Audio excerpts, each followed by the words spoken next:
show, and we just stick to the game plan. What worked for us in Ohio worked for us in the Honor UK, and we just did the same thing coming to the show, and it worked. Now, what was it about Toronto that stood out that this is the show that you wanted to make? Yeah. It was right then I realized, like, all right, I got a lot of work to do. Yeah. We always have a lot, but look at you now. I mean, you got your pro card. It feels really good, man. You know, definitely dream come through, so I'm really happy. Well, you should be happy, but let me tell you, it was a hard-fought battle.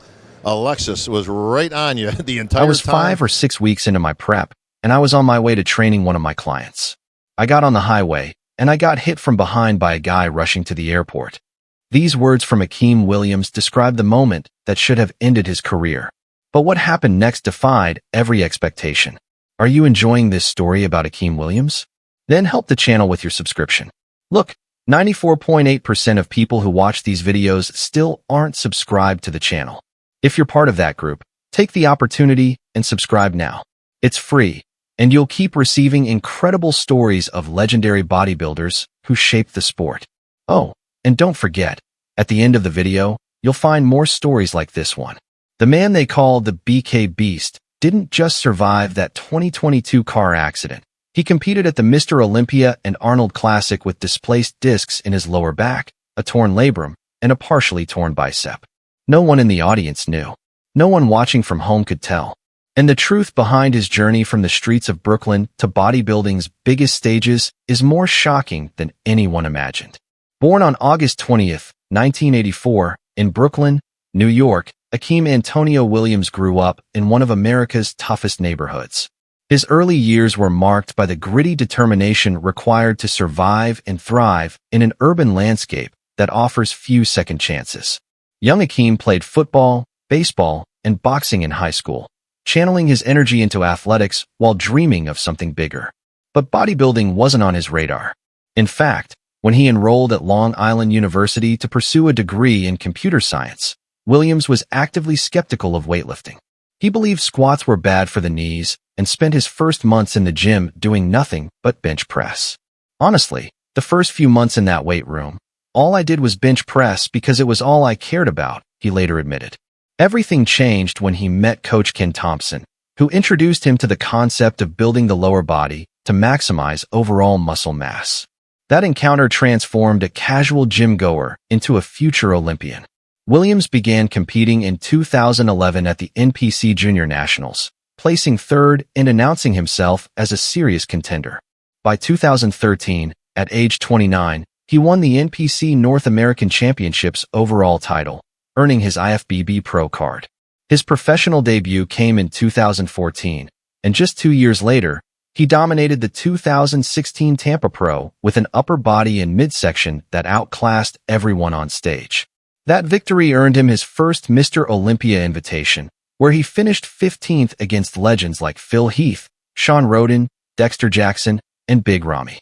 The bodybuilding world had discovered a new mass monster, and the nickname, the BK Beast, was born. But Williams knew that reaching the top would require sacrifices few could comprehend. He transformed his body from 150 pounds to over 300 pounds of competition-ready muscle through years of grueling 6-day training splits, meticulous 5-meal daily nutrition plans, and an unwavering mental focus that separated him from the competition. The 2020 Mr. Olympia marked Williams' breakthrough. He achieved a career-best 6th place, standing alongside the greatest bodybuilders on the planet: Big Ramy, Brandon Curry, Phil Heath, Hadi Choopan, and William Bonac. Experts began calling him a legitimate threat to win the Sando Trophy. Bodybuilding Hall of Famer Chris Cormier labeled him the dark horse of the division, praising his unique blend of freakish size and aesthetics. Williams seemed destined for the top. Then came August 2022. 5 weeks into his Tampa Pro preparation, Williams was driving to train a client when another driver rear-ended him on the highway.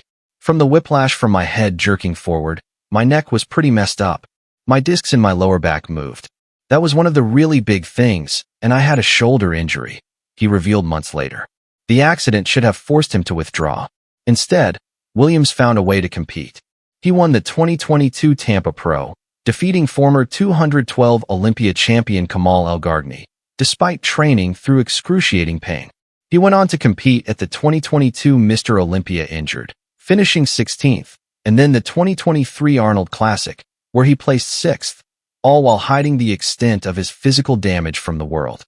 In April 2023, Williams finally addressed the injuries publicly, undergoing shoulder surgery to repair his torn labrum and partially torn bicep. I still trained and did the Olympia, and Arnold injured. I feel like it was time to take care of that problem, he explained. The bodybuilding community rallied behind him. Champion Sean Clarita wrote, "Speedy recovery champ." Former competitor Frank McGrath commented, "I know the feeling. Come back even better." Williams had revealed a vulnerability that made his accomplishments even more remarkable. Here was a man who had never taken significant time off since turning pro in 2013, who had pushed through pain that would have sidelined most athletes permanently. His recovery became a testament to the mental fortitude that defines true champions. By 2024, Williams returned to competition at the Arnold Classic, placing 6th in his comeback. He won the Toronto Pro Super Show in June, then competed at the Romania Muscle Fest Pro and the Bigman Weekend Spain Pro, where he earned early qualification for the 2025 Mr. Olympia. At the 2025 Arnold Classic, he again finished 6th against the world's elite, including reigning Mr. Olympia Samson Dauda and former champion Derek Lunsford. Williams has hinted at retiring within 2 to 3 years, acknowledging the physical demands of professional bodybuilding. But he's also preparing for life after competition, hosting the Legends of Iron podcast with strongman Nick Best and exploring coaching opportunities. His wife Taylor, a PE teacher and certified strength and conditioning coach, continues to support his journey. Williams has evolved his training philosophy too, moving from heavy low-rep Ronnie Coleman-style workouts to higher-volume training that he credits with his longevity in the sport. When asked what keeps him competing despite everything, Williams points to an unfinished mission. "I feel in my heart like I have what it takes to win one of those big shows," he said. Are you enjoying this story about Akim Williams? Then help the channel with your subscription. Look, 94.8% of people who watch these videos still aren't subscribed to the channel. If you're part of that group, take the opportunity and subscribe now. It's free, and you'll keep receiving incredible stories of legendary bodybuilders who shaped the sport. Oh, and don't forget, at the end of the video, you'll find more stories like this one that the kid from Brooklyn who once thought squats were dangerous has become one of bodybuilding's most resilient competitors. Akim Williams may never win the Mr. Olympia, but his legacy transcends trophies.